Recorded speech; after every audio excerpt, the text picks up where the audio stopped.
Salam, əziz 11-lər və 11-ci sinif olmağa hazırlaşanlar. Deməli, sizə kiçik bir məlumat vermək istəyirəm. Əsas məlumat nədən ibarətdir? Deməli, bilirik ki, 11-ci sinifdə Azərbaycan dilində 2 dənə mətnin biri bədii üslubdadır, biri isə publistik üslubdadır. Bəs bu bədii üslub nədir ümumiyyətlə? Bədii üslubun əsas xüsusiyyətləri hansıdır? Biz mətnin bədii üslubda olduğunu necə ayıracağıq? Və eyni zamanda bədii üslubda olan sözləri və ya sözü üslubi xüsusiyyətlərinə görə zənginləşdirmək adətən bədii üsluba aid mətnlərin verdiyi suallardan biridir.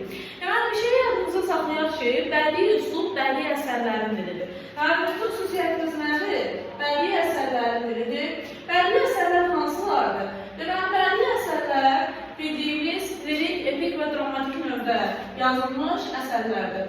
Deməli, bədii əsərlərin dili olduğu üçün artıq burada bir sıra xüsusiyyətlər var ki, normalda o xüsusiyyətlər olsa, Azərbaycan dilində müxtəlif normalar pozular.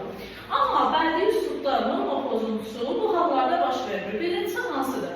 Cümlədə əgər söz sırası pozularsa, cümlədə həddindən artıq məcazi anlayışı, obrazlıq anlayışı varsa və eyni zamanda sözün poetik funksiyasından birdən artıq yerdə istifadə olunursa. Deməli, bədii üslub digər üslublardan fərqli olaraq ilk yaranan üslubdur.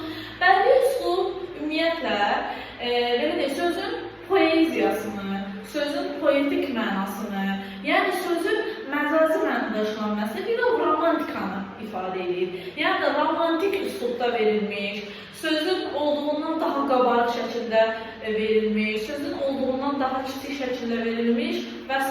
kimi formalarıdır. Deməli, burada əsas məsələ, bədii üslubun əsas xüsusiyyəti bədii təsvir və ifadə vasitələrinin işlənməsidir. Bədii təsvir və ifadə vasitələrinin işlənməsi.